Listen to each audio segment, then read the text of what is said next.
je suis Christelle Lissy, la chaîne Académie de la Nouvelle Conscience. Je vais vous parler aujourd'hui du processus d'unité, d'expansion en lien avec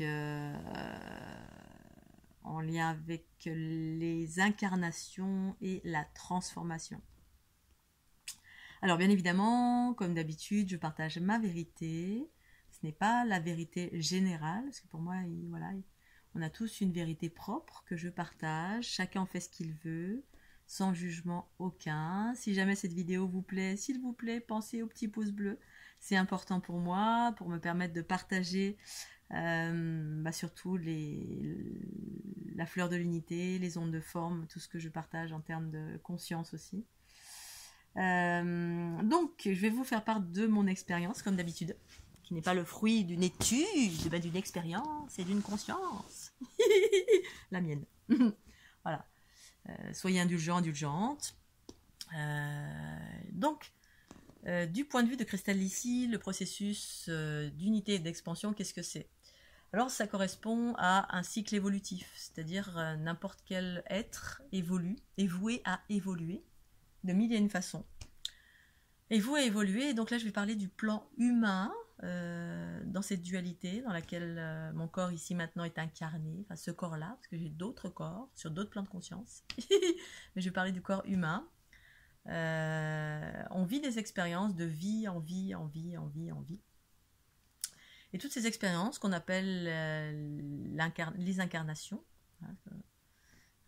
eh bien, ça correspond à un cycle évolutif de l'origine de l'humanité jusqu'à maintenant. On a vécu un cycle évolutif que certains appellent l'ère du Verseau et qui correspond à un cycle d'expansion.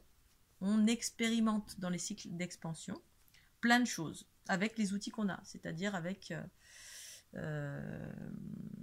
des fonctionnements particuliers qui correspondent à un stade de conscience. On va dire, le stade de conscience a démarré là et maintenant il est peut-être là.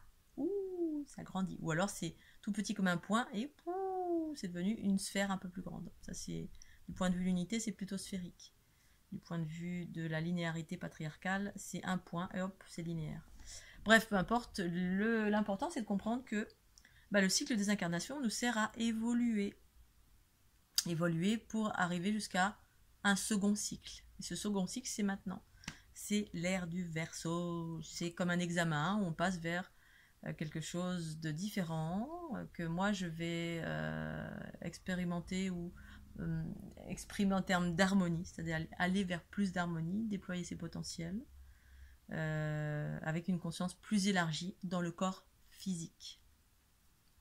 Et donc, eh bien, dans ma vie à moi, comment ça a consisté dans ce cycle d'expansion, d'expansion et d'unité, parce que dans un cycle, il y a une expansion, il y a une phase d'expansion et ensuite d'unité, parce que là, on va vers un processus d'unité. L'unité, c'est réunir ce qui a été expansé, c'est-à-dire, on part d'un point et ça fait clac, clac, clac, clac, clac. Voilà. Il y a un point qui se divise en 2, en 4, en 6, en 8, etc. C'est un processus d'expansion. Le point originel, c'est imaginons une conscience pure, féminin et masculin mélangé. Enfin, il n'y a même pas de féminin et masculin, il y a le tout. Voilà, tout. Ça se scinde en deux et il y a deux fonctionnalités, une conscience, on va dire. Cette conscience se scinde en deux grâce à son principe masculin et se divise, et se divise, se divise et s'expanse. Cette division, ça correspond à les corps, la limite, le corps physique. C'est la conscience qui s'expérimente dans un corps physique ou à travers un corps physique, parce que entre dire si elle est dedans ou dehors, ça c'est un point de vue à partir d'une conscience. Chacun a une conscience différente. Pour moi, il y a les deux, et c'est dedans et c'est dehors, en fait, hein, la conscience. Elle maintient tout en cohésion et elle s'expérimente à travers une forme aussi. Et donc, on est une conscience, mais au début, on est une conscience altérée. Et donc, on est un agrégat de conscience qui est l'ego. Donc, c'est une conscience altérée qui fait qu'on a des choix hasardeux dans la vie. Plus régi par l'instinct de survie. La survie, c'est justement une petite conscience qui est plus proche de l'animalité que de l'humanité. Et donc on a évolué de l'animalité vers l'humanité, qui est supposée être une conscience élargie, plus harmonieuse, plus consciente. Ça veut dire observer chaque chose avec un discernement, une réflexion, avec un corps mental, etc., avec une sagesse qui dit ce qui est bien ou ce qui est mal, qui nous dicte en fait nos pensées, paroles et actions. Donc penser parole action, dicter à travers la survie, bah, ça donne des choses un peu chaotiques, et dicter à travers la sagesse et la conscience pure, principe féminin, ça donne une vie plus harmonieuse, plus légère, plus joyeuse, plus bienveillante, plus bien, en fait, plus mieux bien. Mais plus mieux bien pour soi, bien évidemment. C'est pas une notion de toi c'est mieux et moi c'est moins bien, c'est juste que bah, je vis une vie plus harmonieuse, plus fluide, plus sympathique, plus abondante, etc. Et d'autres vivent d'autres choses, et puis tout est juste en fait pour chacun. Et donc dans ma vie, ça consistait à ce processus d'expansion et d'unité. Ben, disons que j'étais plutôt dans un cycle d'unité dans cette incarnation-là, qui consistait à se souvenir de mes anciennes vies, des anciennes incarnations. Donc quand j'étais plus jeune, j'ai commencé à faire des rêves éveillés. Notamment, je me voyais très souvent dans des corps d'hommes. Hommes, et dans des situations de guerre. Par exemple, je me voyais dans des guerres, dans des tranchées, en train de faire la guerre, en train de... C'était moi et c'était pas moi, mais je vivais ça, et je faisais des rêves vraiment très très éveillés. Comme si je repassais un film. Donc ça, c'était vers mes 20 ans. Ensuite, progressivement, j'ai commencé à faire des rêves et me souvenir de vies essentiellement positives. J'ai rarement eu des souvenirs de vies négatives, je pense que c'était dans les autres vies. Des vies positives où je me suis vue dans différents endroits du globe, quasiment partout presque, mais essentiellement dans des cultures matriarcales. Donc je me suis vue en sage dans une grotte, un sage celte, un peu comme Panoramix, ermite. Je me suis vue étant une indienne dans un tipi. Je me suis vue comme étant un sage bouddhiste ou hindouiste, ou je sais pas quel. C'était plutôt dans le Bhoutan, voilà. Un être qui s'appelait Padmasambhava. Qui lévitait, je savais léviter, mais c'était plutôt féminin, avec une conscience féminine. Je me suis vue en Polynésie, je me suis vue dans différentes vies comme ça, et en fait ces différentes vies que j'ai commencé à me souvenir ça correspond à un processus d'unité, c'est-à-dire qu'on se souvient pour décharger en fait, et pour transformer. Alors les aspects négatifs, c'est pour transformer, c'est-à-dire ça revient vers moi, hop, toutes les blessures, les bobos, etc. Parce qu'après, les blessures, voilà, toutes les blessures traversées, notamment les blessures reliées au féminin, parce qu'en fait, on va vers un cycle d'androgyna qui passe par le retour du principe féminin, qui a été totalement occulté pendant le cycle patriarcal. Le principe féminin, en fait, c'est ce qui permet de vivre l'unité et de transformer surtout. C'est-à-dire transformer tous les bobos en lumière, c'est-à-dire recycler l'énergie entre guillemets négative pour la transformer en énergie neutre, on va dire, pour refaire des choses avec. Et donc ça a consisté pour moi à me souvenir d'une multitude de vies.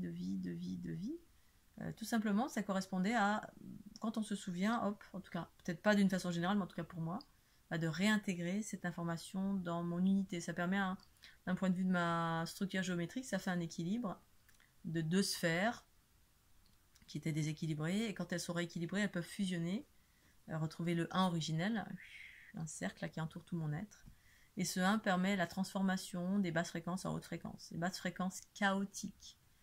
Les basses fréquences, c'est relié à l'expérimentation, la densité, c'est-à-dire j'expérimente dans un corps physique, dans une vie, dans une autre vie, etc. Expérimenter plein de choses. Et durant ces expériences, eh bien, on a accumulé des charges. Des charges, c'est des agrégats, c'est des blessures. Charge, c'est le terme que j'utilise parce que c'est comme quelque chose de lourd, hein, un agrégat qui vient là, qui est issu d'une expérience, une conscience, une croyance, ou un truc qui nous alourdit, qui ne va pas vite en fait. Parce que les hautes fréquences, dans l'unité, ça va très très vite. C'est quelque chose de fluide en spirale, joyeux, léger, puissant, harmonieux. Et donc, j'ai commencé à me souvenir de multitudes de choses, et ça, c'est le processus d'unité. Se souvenir, quelle que soit la façon dont on se souvienne. Bon, après, c'est pas le cas pour tout le monde. Il y a des gens qui n'ont pas besoin de souvenir, et il y en a d'autres qui gèrent ça pour eux. Notamment moi. Il y a plein de personnes sur la planète qui font des soins qui permettent à ces mémoires de se transformer. Parce qu'il n'y a plus besoin maintenant, on est en fin de cycle. on s'allège des lourdeurs. C'est ça en fait.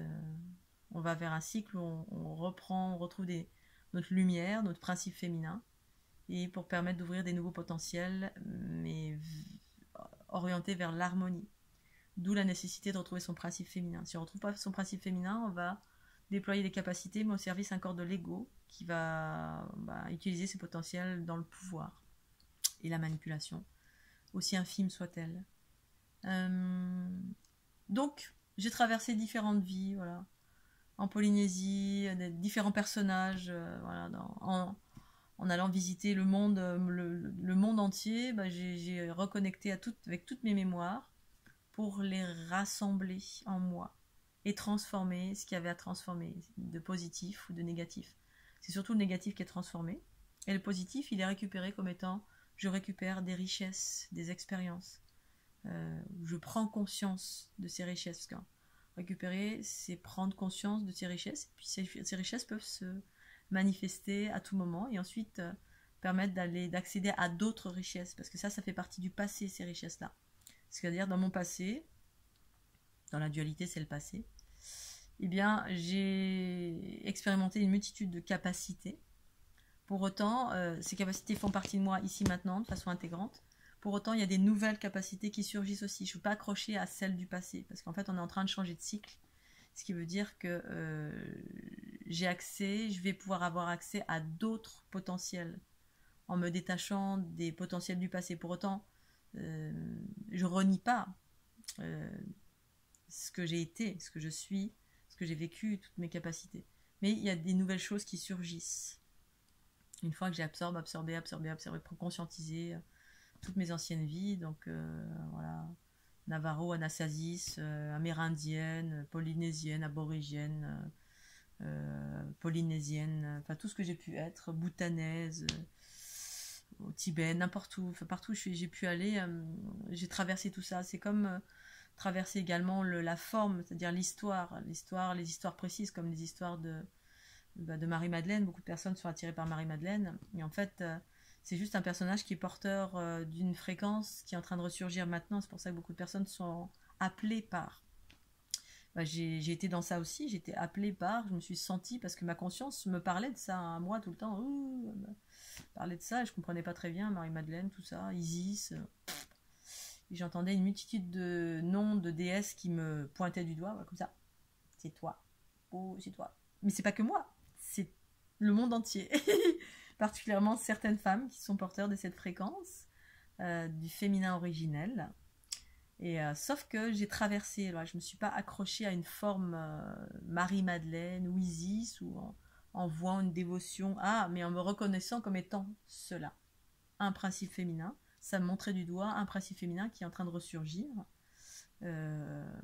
comme nombreuses femmes sur cette planète, et nombreux hommes aussi, mais particulièrement les femmes qui sont porteuses de cette fréquence, qui permet l'androgyna, c'est-à-dire qui permet d'embrasser le masculin, qui permet de transformer les blessures du masculin. D'abord les nôtres, bien sûr, et ensuite celles de l'ensemble de l'humanité par un processus de transformation, à travers qui on est, ce qu'on rayonne.